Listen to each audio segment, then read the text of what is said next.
불국사는 한국 경상북도 경주시에 위치한 신라의 대표적인 불교 사찰입니다. 751년 경덕왕 시대에 착공하여 774년에 완공된 이 사찰은 부처의 나라를 이 땅에 구현한다는 깊은 의미를 담고 있습니다. 청운교와 백운교를 통해 속세에서 부처의 세계로 오르는 상징적인 여정을 표현했으며, 국보로 지정된 다보탑과 석가탑은 한국 석탑 예술의 정수로 여겨집니다. 1995년 유네스코 세계문화유산으로 등재된 불국사는 수많은 사람들의 발길이 끊이지 않는 성지이자 문화유산입니다. 그러나 이 웅장한 사찰의 역사 속에는 단순한 건축물 이상의 의미, 한 사람의 깊은 효심과 발언이 담겨 있습니다. 토암산 기슭에 자리한 이 사찰의 돌계단과 석탑 사이로 걷다 보면 어쩌면 당신은 오래전 이곳에 서서 하늘을 올려다보며 간절한 소원을 새겼던 한 사람의 이야기를 느낄 수 있을지도 모릅니다. 지금부터 신라의 찬란했던 시대,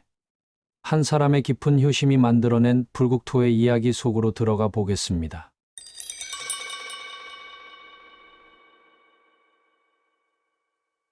먼 옛날 신라의 토암산 기슭에는 초가삼간 한 채가 외롭게 서 있었습니다. 그 집에는 이름 없는 천민의 자식과 그의 노모가 살고 있었습니다. 그들은 가진 것이 많지 않았지만 서로를 아끼는 마음만은 부족함이 없었습니다. 아들은 매일 새벽 동틀 무렵 일어나 산에 올라 나무를 해오고 들판에서 나무를 캐며 어머니를 모셨습니다. 그의 손은 거칠고 튼튼했으며 얼굴은 햇볕에 그을려 있었지만 그 눈빛만은 항상 따뜻했습니다. 이웃들은 그를 보며 저 아이처럼 효심 깊은 자식은 보기 드물다 하고 입을 모았습니다. 노모는 아들이 지어온 밥과 정성스레 끓인 국을 들며 항상 기뻐했습니다. 내가 전생에 무슨 복을 쌓았기에 이런 아들을 두었을까?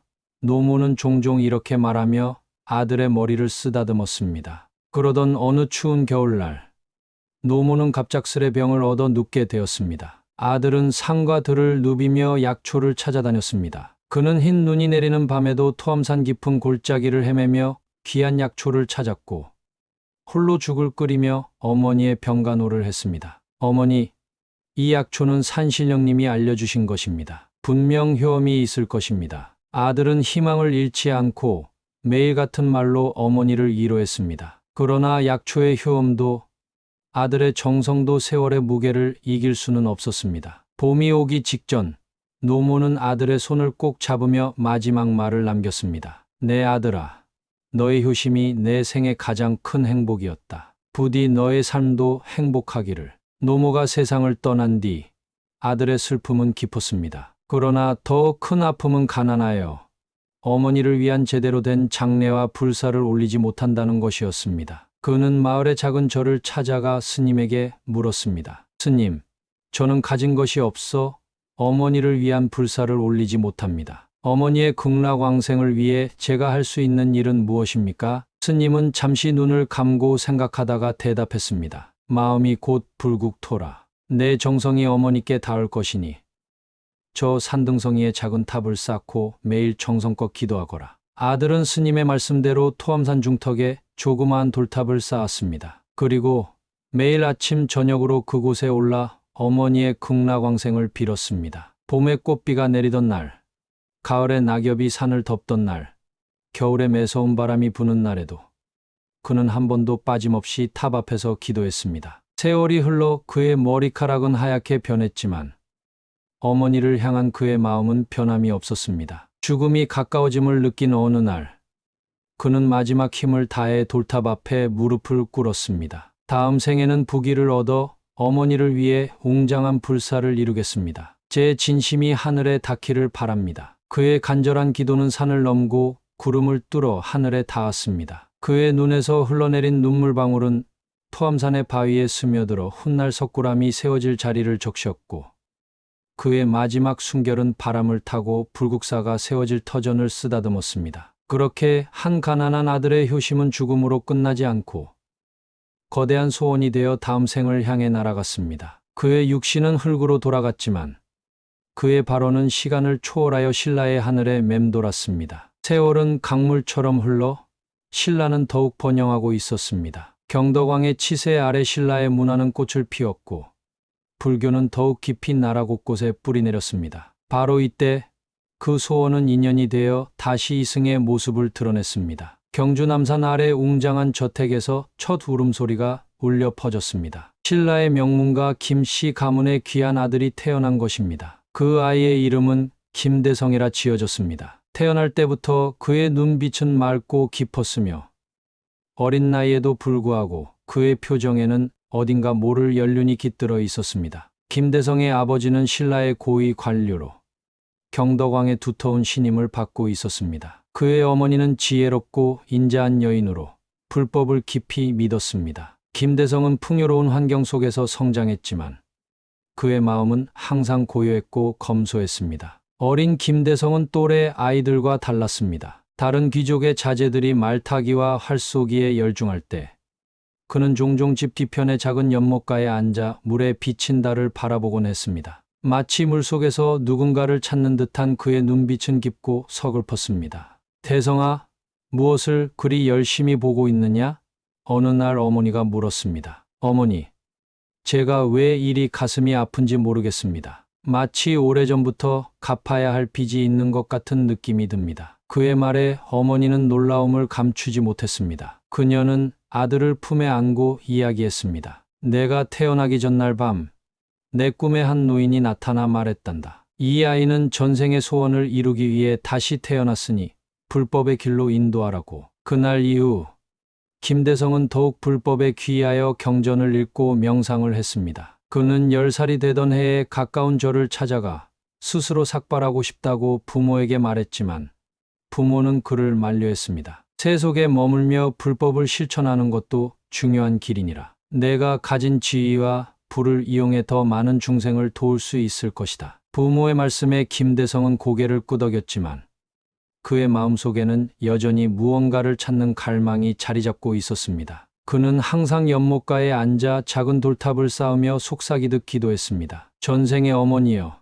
부디 평안하소서. 이 생에선 진심을 다해 갚으리이다. 16살이 되던 해 김대성은 경주 인근의 산사를 순례하기 시작했습니다. 그는 토암산을 오르며 이상한 느낌에 사로잡혔습니다. 마치 자신이 이곳에서 오랜 시간을 보낸 것 같은, 이 산의 모든 바위와 나무가 자신을 알아보는 듯한 느낌이었습니다. 산 중턱에 이르렀을 때 그는 무너진 돌탑 하나를 발견했습니다. 그 순간 그의 마음에 강한 감정이 파도처럼 밀려왔습니다. 이유 없는 눈물이 그의 뺨을 타고 흘러내렸고 그는 무의식적으로 그 돌탑 앞에 무릎을 꿇었습니다. 그날 밤 김대성은 꿈에서 한 노인을 만났습니다. 노인의 얼굴은 흐릿했지만 그의 목소리는 김대성의 가슴 깊이 울렸습니다. 내가 전생에 쌓은 돌탑을 기억하느냐?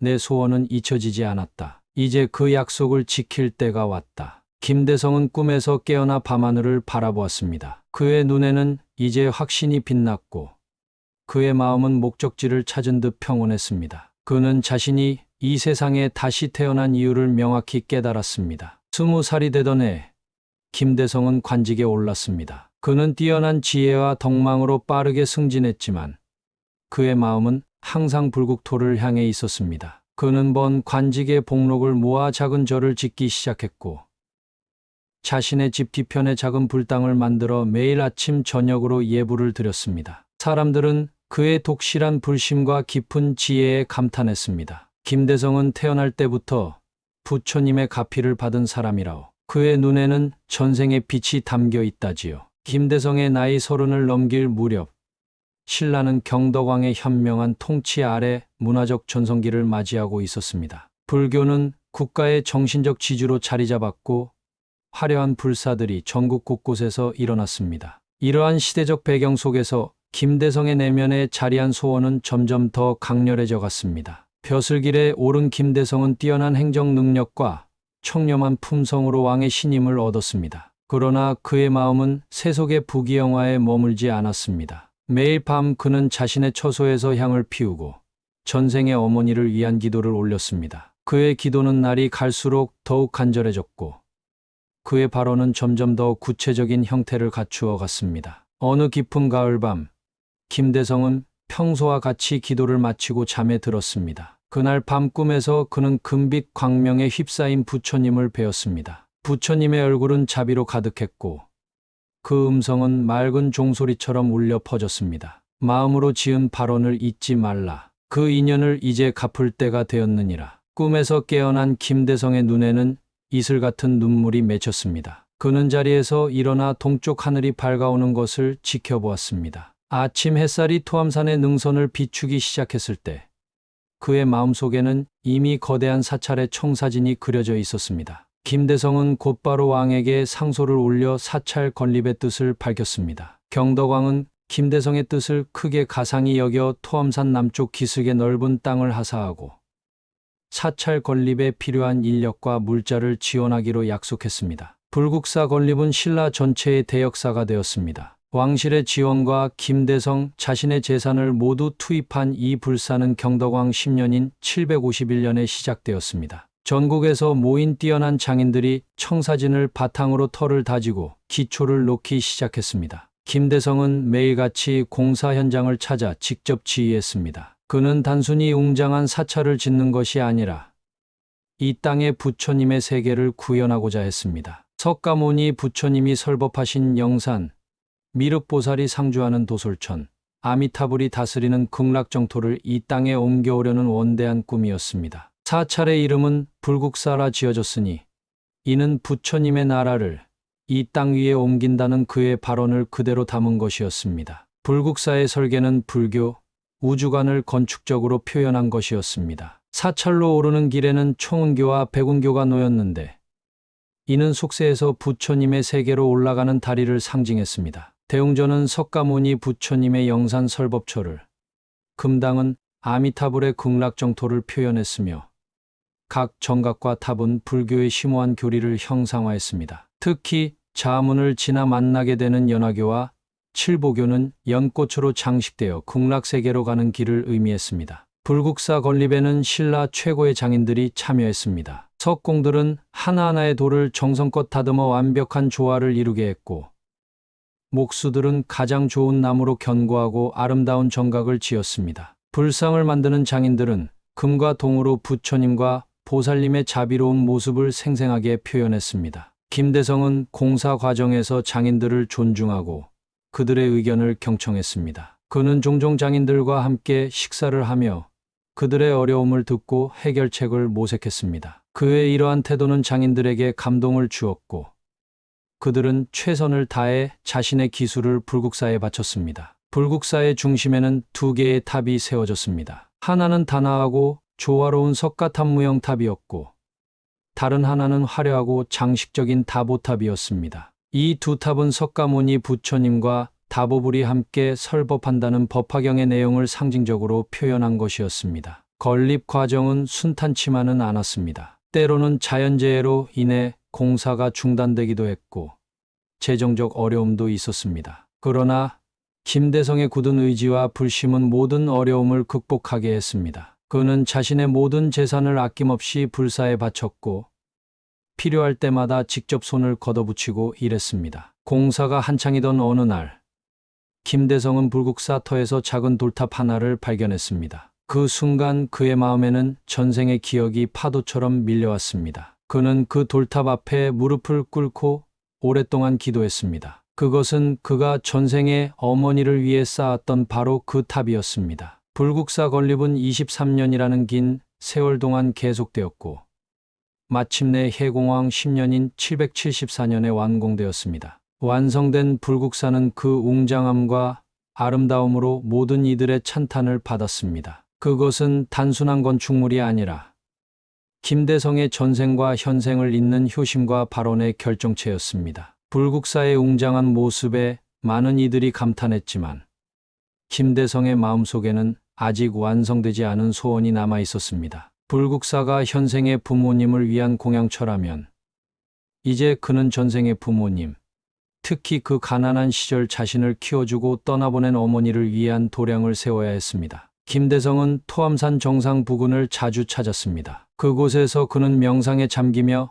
전생의 어머니를 떠올렸습니다. 밤하늘의 별을 바라보며 그는 머릿속으로 새로운 불사의 형태를 구상했습니다. 불국사가 화려하고 웅장한 사찰이라면 이번에는 깊고 내밀한 공간, 마치 어머니의 품처럼 따뜻하고 안정감을 주는 성소를 만들고 싶었습니다. 어느 날 산을 오르던 김대성은 특별한 바위 굴을 발견했습니다. 그곳은 자연이 빚어낸 작은 동굴로 안으로 들어가면 마치 세상과 단절된 듯한 고요함이 감돌았습니다. 김대성은 그 순간 깨달았습니다. 바로 이곳이 그가 찾던 장소였습니다. 자연의 동굴을 본떠 인공적인 석굴을 만들고 그 안에 전생의 어머니를 상징하는 부처님을 모시기로 결심했습니다. 석굴암의 설계는 불국사보다 더 정교하고 심오했습니다. 김대성은 인도의 석굴 사원들에 대한 이야기를 들었고 중국을 통해 전해진 석굴 사원의 도면들을 연구했습니다. 그러나 그가 구상한 석굴암은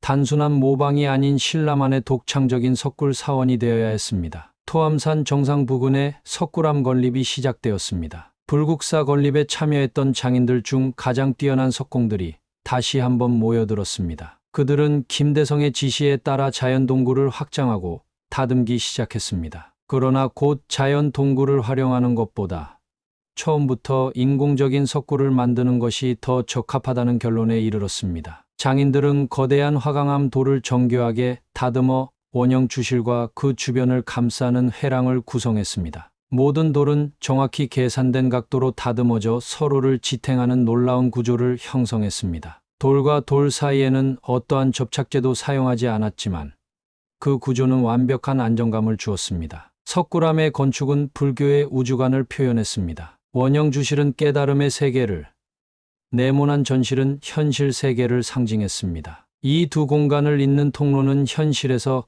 깨달음으로 나아가는 수행의 과정을 의미했습니다. 석굴의 천장은 연꽃 모양으로 장식되어 부처님의 세계를 표현했습니다. 주실의 중앙에는 본존부를 모셨습니다. 이 불상은 김대성이 특별히 공을 들인 작품이었습니다. 높이가 3.5m에 이르는 이 불상은 단 하나의 거대한 화강암 돌에서 조각되었습니다. 불상의 얼굴은 자비로움과 지혜가 조화를 이룬 평온한 표정을 짓고 있었으며 그 눈은 마치 석굴 안으로 들어오는 모든 이의 마음을 꿰뚫어 보는 듯했습니다. 본존불 주위로는 10명의 제자상과 보살상을 배치했고 벽면에는 11면 관음보살과 금강역사 등 총 39구의 부조 불상이 새겨졌습니다. 이 모든 조각들은 하나하나가 예술적 완성도가 높았고 신라 불교 미술의 정수를 보여주었습니다. 석굴암 건립은 불국사보다 더 어려운 과정이었습니다. 토암산 정상 부근까지 무거운 돌들을 운반하는 일은 엄청난 노동력을 필요로 했습니다. 때로는 하나의 돌을 옮기기 위해 수백 명의 인부가 동원되었고 험한 산길을 오르내리며 여러 사람이 다치기도 했습니다. 기후 조건도 공사를 어렵게 만들었습니다. 토암산의 정상은 바람이 세차게 불었고 겨울이면 눈과 얼음으로 덮여 작업이 중단되곤 했습니다. 그러나 김대성의 의지는 굳건했고 장인들의 열정도 식지 않았습니다. 석굴암 건립 과정에서 김대성은 종종 전생의 기억에 휩싸였습니다. 바위를 다듬는 소리, 돌을 쌓는 모습을 보며 그는 가난했던 시절 어머니를 위해 쌓았던 작은 돌탑을 떠올렸습니다. 그때는 너무 작고 초라했던 탑이 이제는 웅장한 석굴로 다시 태어나고 있었습니다. 석굴암이 완성되어 갈수록 그곳을 찾는 사람들은 이상한 현상을 목격했습니다. 맑은 날 새벽 석굴 안에서 부드러운 빛이 새어나오는 것을 보았다는 이야기가 퍼졌습니다. 또한 밤중에 석굴 주변을 지나던 사람들은 때로 여인의 울음소리 같은 것을 들었다고 전했습니다. 마침내 석굴암이 완성되었을 때 김대성은 홀로 석굴 안으로 들어가 본존불 앞에 무릎을 꿇었습니다. 그는 긴 시간 동안 묵념하며 전생의 어머니에게 말을 건넸습니다. 그의 기도가 끝날 무렵 석굴 안에 따뜻한 빛이 가득 차올랐다고 합니다. 그 순간 김대성의 얼굴에는 평화로운 미소가 번졌고 그의 마음속에는 오랜 빚을 갚은 안도감이 퍼져나갔습니다. 석굴암은 불국사와 마찬가지로 당대 최고의 걸작으로 찬사를 받았습니다. 그러나 김대성에게 석굴암은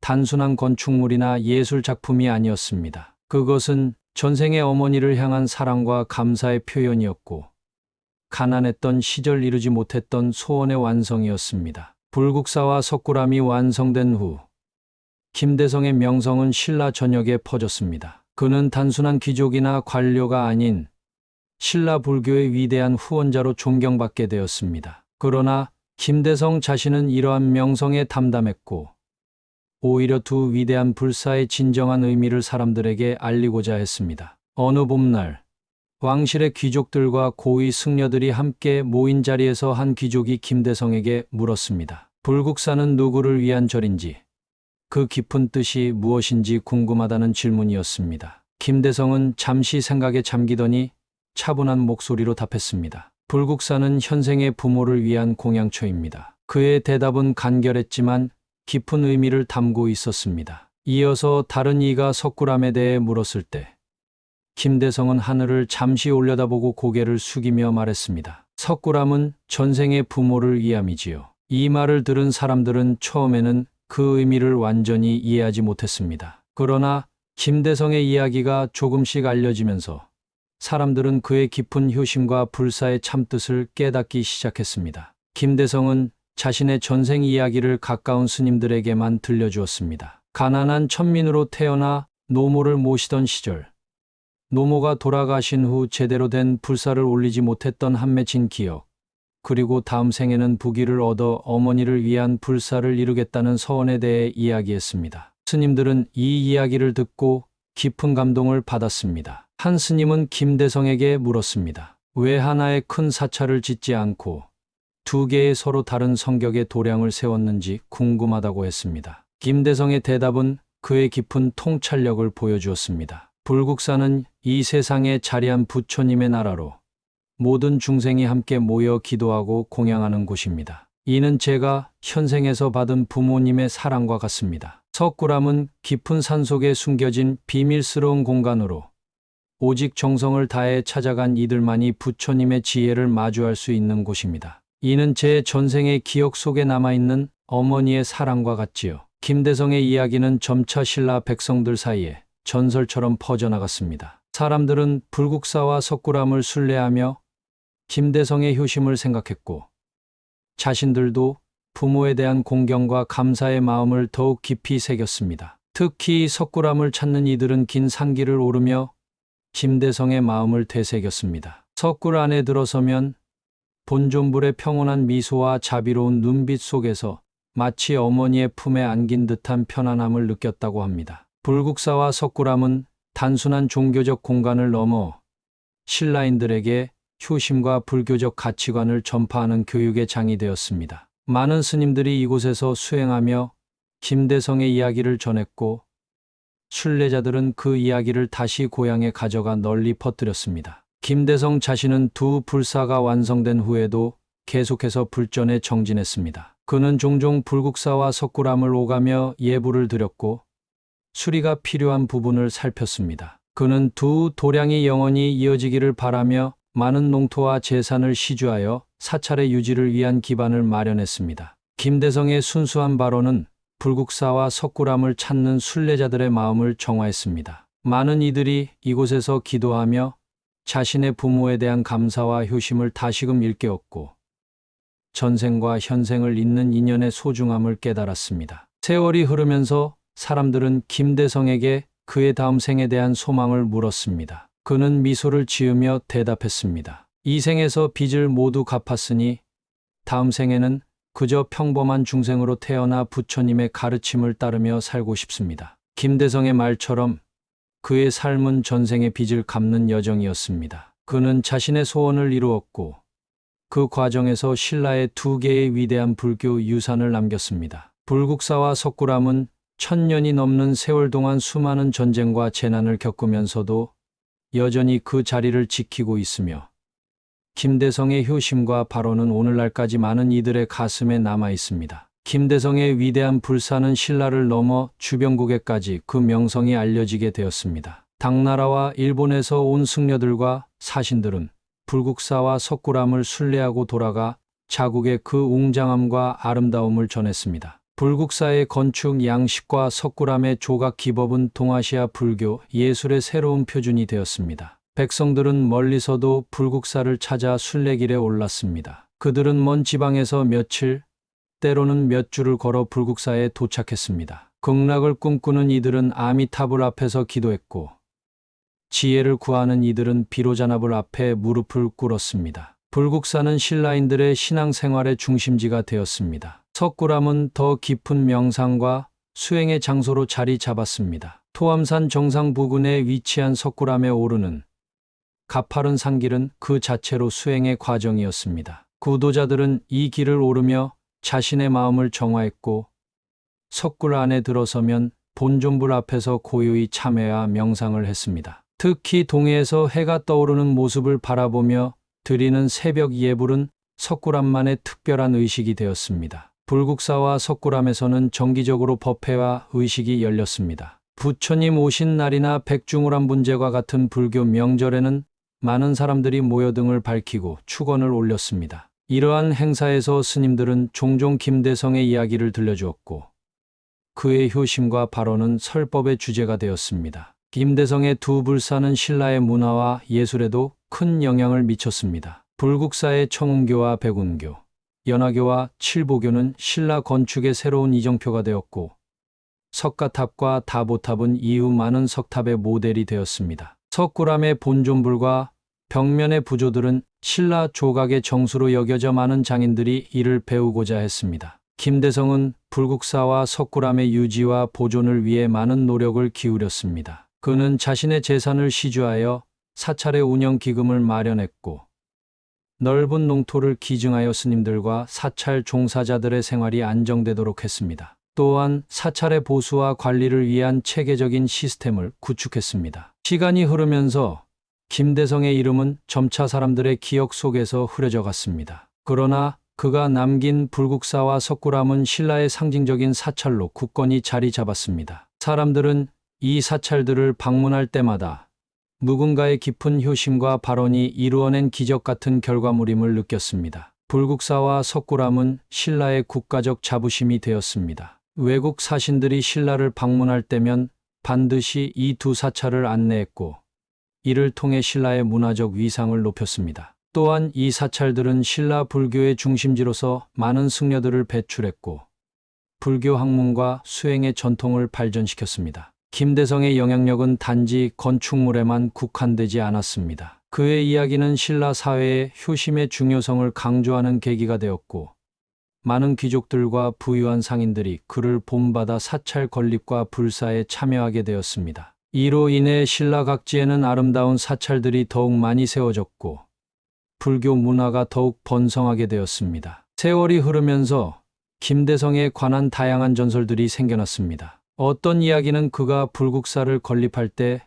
하늘에서 천사들이 내려와 돕기도 했다고 전했고, 또 다른 이야기는 석굴암의 본존불이 때때로 살아 움직이며 김대성과 대화를 나눴다고 했습니다. 이러한 전설들은 비록 사실이 아닐지라도 사람들이 김대성의 업적을 얼마나 경이롭게 여겼는지를 보여줍니다. 불국사와 석굴암은 오랜 세월 동안 많은 위기를 겪기도 했습니다. 전쟁과 화재, 자연재해로 인해 여러 차례 손상되었지만 그때마다 신라 백성들의 정성으로 복원되었습니다. 김대성의 발언은 이러한 어려움 속에서도 계속해서 이어졌고, 두 사찰은 신라의 정신적 지주로서 그 역할을 다했습니다. 시간이 흐름에 따라 김대성의 실제 모습은 역사 속에 묻혀갔지만 그의 정신은 불국사와 석굴암을 통해 살아 있었습니다. 사람들은 그의 이름을 직접 언급하지 않더라도 이 위대한 불사를 통해 그의 효심과 신앙심을 기억했습니다. 그의 이름은 어느새 사람들 입에서 사라졌지만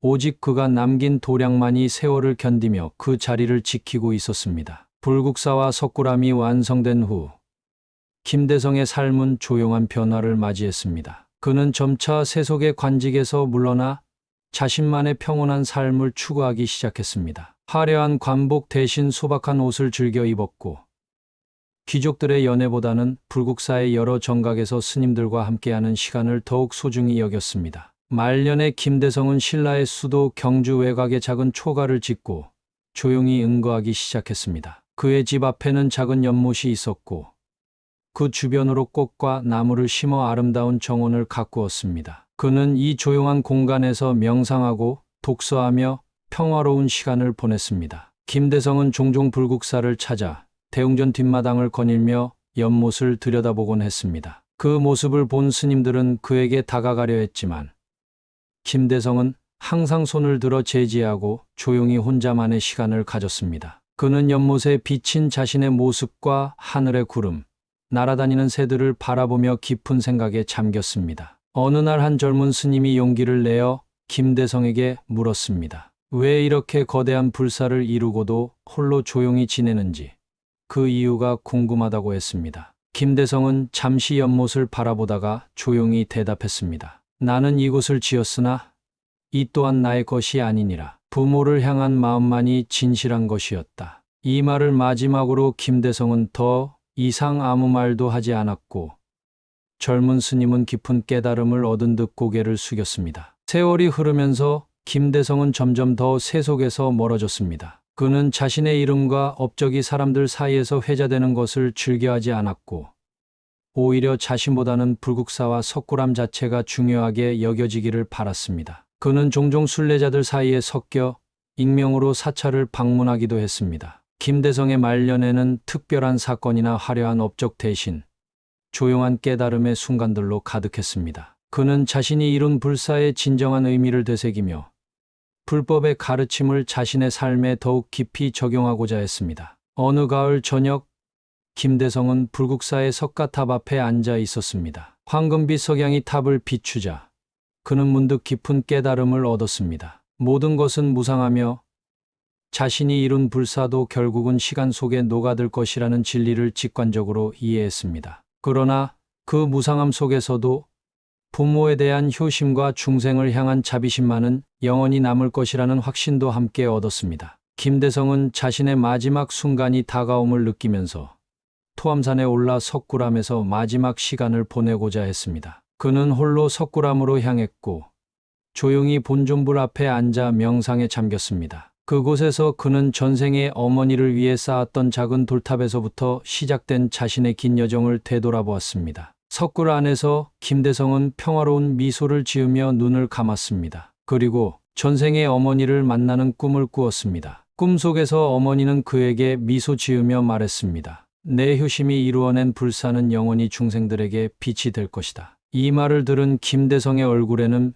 평온한 미소가 번졌고 그대로 영원한 잠에 들었습니다. 김대성의 죽음은 그의 삶처럼 조용했습니다. 석굴암에서 그의 시신을 발견한 스님들은 그가 생전에 남긴 유언에 따라 소박한 장례를 치렀습니다. 그의 묘는 그가 원한 대로 불국사와 석굴암 사이에 조용한 산자락에 마련되었고 그 위에는 작은 돌탑 하나만 세워졌습니다. 김대성의 죽음 이후 그에 관한 다양한 이야기가 전해지기 시작했습니다. 어떤 이들은 그가 죽음의 순간에 부처가 되어 하늘로 올라갔다고 했고 또 다른 이들은 그가 다음 생에 아미타불의 정토에서 태어났다고 믿었습니다. 그러나 이러한 전설보다 더 중요한 것은 그가 남긴 불국사와 석굴암 그리고 그의 삶이 보여준 효심과 자비의 가치였습니다. 김대성이 떠난 후에도 불국사와 석굴암은 신라인들의 신앙생활의 중심지로 계속 존재했습니다. 사람들은 이 두 사찰을 방문할 때마다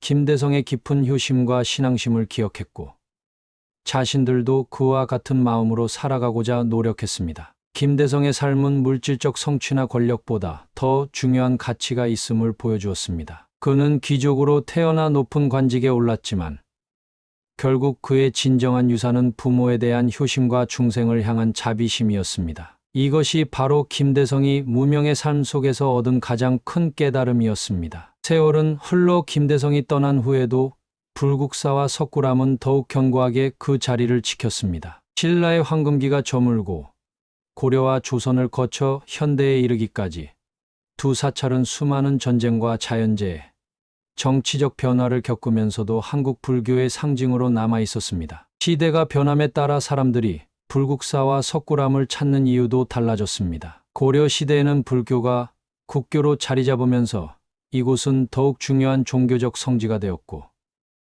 조선 시대에는 불교가 억압받는 과정에서도 그 문화적, 역사적 가치 때문에 보존되었습니다. 현대에 이르러서는 국보와 세계문화유산으로 지정되어 전 세계 사람들이 찾는 관광지이자 한국 문화의 보고가 되었습니다. 불국사의 청운교와 백운교를 오르는 관광객들, 석굴암의 본존불 앞에서 명상하는 순례자들, 학술 연구를 위해 방문하는 학자들까지 다양한 이들이 각자의 이유로 이 두 사찰을 찾고 있습니다. 그러나 그들 모두는 이 사찰들이 단순한 건축물이 아니라 한 사람의 깊은 효심과 발언이 만들어낸 영적 공간임을 느끼게 됩니다. 불국은 멀리 있지 않다.